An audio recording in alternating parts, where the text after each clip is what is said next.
Chapter 23. Saturday morning, Travis leaned on the bridge railing and looked out over the pond.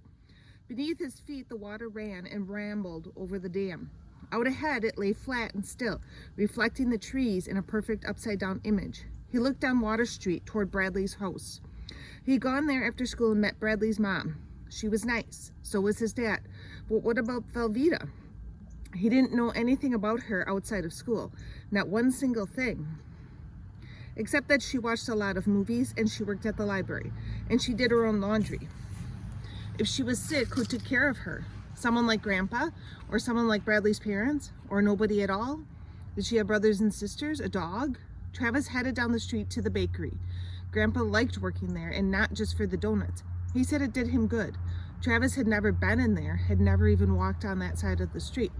The sign, Harvest Moon Bakery, hung out from the front of the building like a flag. He pushed the screen door open, ringing the bell overhead. Grandpa turned from the coffee machine, and his mouth actually dropped open.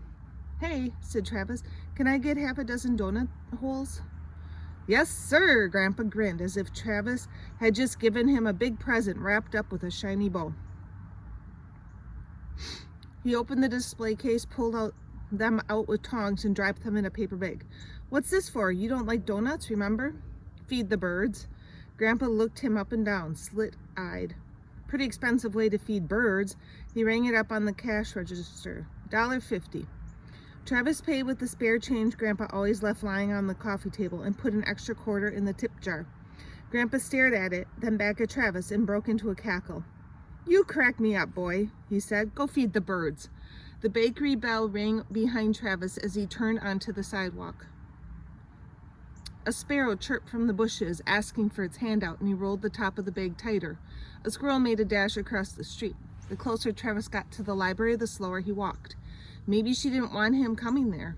Maybe he'd be bugging her. Maybe whatever was wrong was none of his business. He stood in the library entrance and looked through the window. The angles were all wrong. He couldn't see anything but books. Finally, he opened the door. "Hi, Travis." Connie looked up from the computer at the front desk. "Velveeta's busy right now, but have a seat and she'll come find you." Travis took out his math book and started in on the homework. He talked to Mrs. Lane on Friday afternoon and said he had trouble with the story problems. She had been much nicer than he expected. "What's that, math?" whispered Velveeta. She pulled a chair up next to him. "Why are you doing that?" "I brought you something." He handed her the bakery bag. "What is this?" She looked inside. "Nice, but I can't eat them now or I'll get fired." She took the bakery bag into a back room and shut the door. Connie, who was watching from the front desk, smiled at Travis and nodded. Not like she was mad at Velveeta for slacking off, more like she and Travis were in on some secret together. He kept working on the math, looking ahead to see if he could figure things out on his own. Velveeta came back over at noon and sat across from him. "Why are you still here?" she asked. "Waiting for you." "What are you doing now?" "Taking my laundry home." "What are you doing?" "Helping you?" Velveeta's mouth turned down like she was mad. "I gotta check with Connie about something." She and Connie disappeared and back for almost 15 minutes. Travis figured he'd done something wrong, but he had no idea what it was. Finally, the door to the study room opened and Velveeta nodded. He picked up his books and followed her. He glanced at Connie on the way, and she gave him 2 thumbs up, whatever that meant. "So, Travis, why are you here, really?" Velveeta retrieved her red wagon from behind the library. She put the bakery bag beneath the towel. "I don't know, to cheer you up, I guess." He reached for the handle of the wagon. "Seems like something's wrong." "I can pull my own wagon." She pushed his hand away. "What makes you think something's wrong?" "For one thing, you're wearing the same scarf you wore yesterday." Velveeta stopped dead in her tracks. "I'm sorry," said Travis quickly. "I like this scarf. It's a good one. It's just that you usually don't." She started walking again. Travis walked next to her, kicking himself for saying something about the scarf. "How's the reading going?" Her voice sounded funny, like she was choking or something. "It's okay." "Are you ever going to let me help you again?"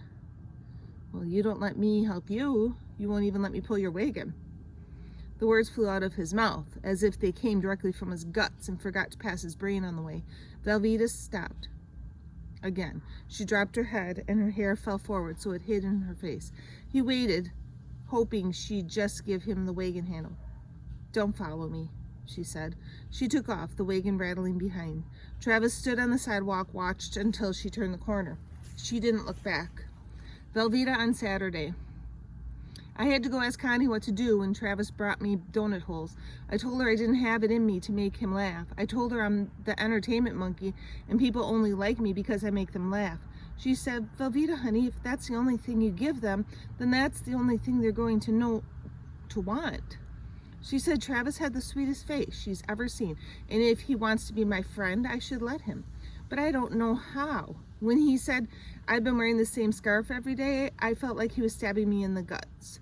Not in a mean way, but like he could see inside of me, whether I told him anything or not.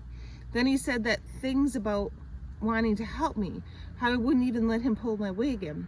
I thought my heart was going to fall out of my chest. That's how bad it hurt. Why did that hurt? It didn't make sense. I don't understand anything.